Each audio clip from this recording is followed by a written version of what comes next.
सबको जय यीशु की। प्रभु यीशु क्रिस्त में प्यारे भाइयों बहनों, नवजीवन का संदेश इस शीर्षक के अंतर्गत प्रतिदिन का ईश्वर का जीवंत वचनों को सुनने के लिए, उन वचनों को समझने के लिए और उन वचनों के अनुसार जीवन बिताने के लिए प्रभु की शक्ति, सामर्थ्य, कृपा, अनुग्रह मांगते हुए एक सुंदर आदर्श क्रिस्तीय जीवन बिताने के लिए मैं आप सभी लोगों का हार्दिक स्वागत करता हूं। आज नवंबर की 28 तारीख है, बृहस्पतिवार का दिन है और हम लोग आज के दिन में और विशेष रूप से इन दिनों में हम लोग दुनिया के अंत में क्या क्या होने वाला है, इन सारी बातों को हम लोग सुनते हैं। और आज के दिन में भी दुनिया के अंतिम समय में क्या क्या होने वाला है, इन सारी बातों को प्रभु हम सबों के सम्मुख अपने वचनों के द्वारा रखते हुए हम सभी लोगों को तैयार रहने के लिए, सतर्क रहने के लिए, सावधान रहने के लिए, प्रभु में हमारा रिश्ता संबंध मजबूत करने के लिए, दृढ़ विश्वास के साथ जीने के लिए प्रभु हमें बुलाता है।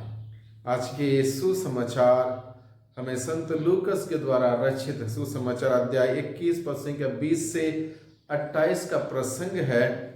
इसमें हम लोग देखते हैं कि दुनिया के अंत के दिनों में क्या क्या होने को है, इस बारे में हम सबों को बताते हुए हम सबों को सतर्क रहने के लिए बुलावा दिया गया है। पवित्र बाइबल बताता है कि वे दिन दंड के दिन होंगे। अनेक प्रकार का दंड लोगों को भोगना होगा, इसके बारे में प्रभु का वचन बताता है। मुख्य रूप से आज के सुसमाचार के प्रसंग में 11 अलग अलग प्रकार के दंड घोषित किए गए हैं या बताए गए हैं। वे ये हैं, यरूशलेम सेनाओं से घिरा रहेगा। यरूशलेम सेनाओं से घिरा रहेगा। क्यों घिरा रहेगा? यहाँ पर लिखा है, जब तुम लोग देखोगे कि यरूशलेम सेनाओं से घिरा है तो जान लो कि उसका सर्वनाश निकट है। यरूशलेम का सर्वनाश के लिए सेनाओं से घिरा रहेगा। सर्वनाश क्यों होना था? क्योंकि लोगों ने उचित जीवन नहीं बिताया, ईश्वर की योजना के तहत इच्छा के अनुसार, उसके मूल्य सिद्धांतों के अनुसार जीवन नहीं बिताया, विश्वास का जीवन नहीं बिताया, प्रभु को स्वीकार नहीं किया, प्रभु पर विश्वास नहीं रखा, श्रद्धा, भक्ति, आस्था प्रकट नहीं की, इसलिए वो सजा उनको घोषित की जाती है। दूसरा दंड है, गर्भवती व दूध पिलाने वाली स्त्री के लिए शोक का समय है। गर्भवती व दूध पिलाने वाली स्त्री के लिए शोक का समय है, दुख भोगने का समय है। तीसरा दंड बताया गया, देश में घोर संकट व प्रकोप आ पड़ेगा। देश में घोर संकट और प्रकोप आ पड़ेगा। सबसे बड़ा संकट ईश्वर के आशीषों का अभाव का संकट, ईश्वर की मेहरबानी की दृष्टि जिस पर नहीं रहती, जहां पर नहीं रहती, वो घोर संकट माना जाएगा।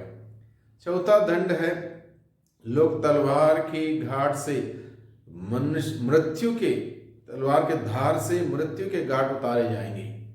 लोग तलवार के धार से मृत्यु के घाट उतारे जाएंगे, यानी कि मृत्यु पाप का वेतन है, पाप का नतीजा, यानी कि लोग बुराई में हैं और उसकी सजा लोगों को भोगनी होगी। पांचवा दंड है, लोगों को बंदी बनाया जाएगा। लोगों को बंदी बनाया जाएगा, यानी कि अनेक प्रकार से लोग बंधनों में रहेंगे, अनेक प्रकार से लोग बंधनों में रहेंगे। छठवां दंड है, यरूशलेम गैर यहूदी राष्ट्रों द्वारा रौंदा जाए, यानी कि पूर्ण रूप से यरूशलेम का विनाश होगा, पतन होगा गैर यहूदियों के द्वारा।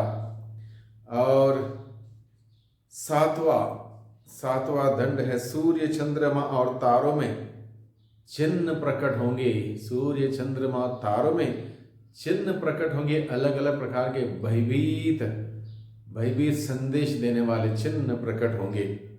नवा दंड है समुद्र के गर्जन तथा बाढ़ से व्याकुल हो जाएंगे। समुद्र का गर्जन और बाढ़ से लोग व्याकुल हो जाएंगे, जिसके बारे में हम लोग सुनते हैं जगह जगह पर।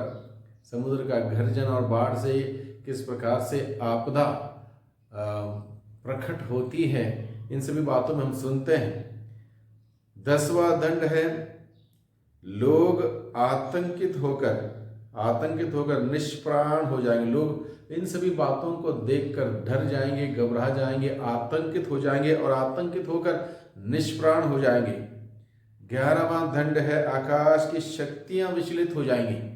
आकाश की शक्तियां, सूरज, चंद्रमा, तारे और जो कुछ भी है सब कुछ, सारी शक्तियां विचलित हो जाएंगी, कंट्रोल से बाहर हो जाएंगी। और 12वां दंड है मानव पुत्र अपार सामर्थ्य के साथ बादल पर आएंगे। दंड नहीं है बल्कि 11 दंड के बाद मानव पुत्र अपार सामर्थ्य के साथ बादलों पर आएंगे। यानी कि प्रभु का आने का समय है। प्रभु के आने के पूर्व ये सारी बातें घटित होने को है, जिसके बारे में भविष्यवाणी की गई है। इसलिए अलग अलग प्रकार के जो प्राकृतिक आपदाओं के बारे में हम लोग सुनते हैं, आकाश की शक्तियों को विचलित होने के बारे में जो हम सुनते हैं, और अलग अलग प्रकार के अत्याचार, संकट या चुनौती के बारे में हम लोग सुनते हैं, हमें ये दिन डरने के लिए नहीं है, भयभीत होने के लिए नहीं है, आतंकित होने के लिए नहीं है, घबराने के लिए नहीं है, बल्कि ये समय है हमारे विश्वास को मजबूत रखने के लिए, विश्वास में मजबूती के साथ आगे बढ़ने के लिए, प्रार्थना में प्रभु के उस मित्रता में मजबूती हासिल करने के लिए, ईश्वर के वचन के अनुरूप जीवन बिताने के एक सुंदर समय है। अपने पापों के लिए पश्चाताप करते हुए एक सुंदर पवित्र जीवन बिताने के लिए एक निमंत्रण है। यानी कि अंत समय के तमाम प्रकार की बातें जो प्रभु हम सबों के सम्मुख रखते हैं आज के दिन में, इन सभी बातें हम सबों को एक उचित तैयारी करने के लिए, प्रभु के आगमन की उचित तैयारी करते हुए सुंदर क्रिस्तीय जीवन बिताने के लिए, विश्वास का जीवन बिताने के लिए, क्रिस्तीय मूल्य सिद्धांतों पर चलने के लिए ये समय है। इसलिए जब मानव पुत्र अपार सामर्थ्य के साथ जब बादलों पर आएंगे, उस वक्त उठकर खड़े हो जाएं, क्योंकि मुक्ति का समय है, मुक्ति निकट है। उस समय उठ खड़े होने का समय है।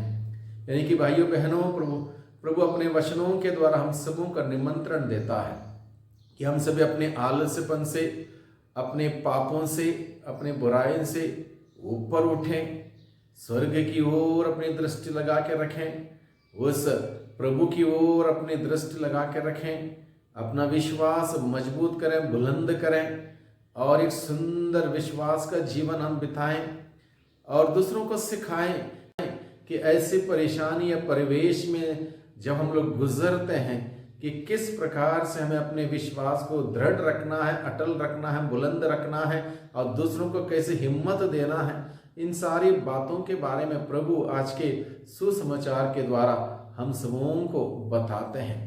प्रभु के इन संदेश को हम सभी ग्रहण करें, इसको समझें, इसको अपनाएं और इस संदेश के अनुरूप जीवन बिताने के लिए हम लोग प्रयास करते रहें। प्रभु की कृपा, अनुग्रह हम सबों को निरंतर मिलती रहेगी। प्रभु नहीं चाहेगा कि हम में से कोई भी व्यक्ति बर्बाद हो, किसी का नष्ट हो या नुकसान हो। प्रभु हर व्यक्ति को बचाने के लिए आता है। इसलिए हम प्रभु के आने की तैयारी में अपने आप को हम लोग प्रभु के साथ जोड़े रखें, ट्यून्ड रखें, वचन के अनुसार चलें, प्रभु की योजना के अनुसार चलें, और प्रभु जब आवे हम सभी लोगों को उस अनंत सुख की ओर ले चलें। एक ऐसा जीवन व्यतीत करने के लिए, एक ऐसा जीवन जीने के लिए प्रभु आज के सुसमाचार के द्वारा हम सबों को अवगत करता है, निमंत्रण देता है, बुलाता है। प्रभु के बुलाहट को स्वीकार करें और उस बुलाहट के अनुसार जो उचित है उस कार्य को करें, एक उचित जीवन बिताएं और एक आदर्श जीवन बिताते हुए प्रभु की महिमा हम सभी करें। वही प्रभु हम सबों को बहुतायत की आशीष प्रदान करें, बहुतायत की कृपा और हिम्मत और साहस प्रदान करें। प्रभु की आशीष हम सबों पर निरंतर बनी रहे। सबको जय यीशु की, सबको धन्यवाद।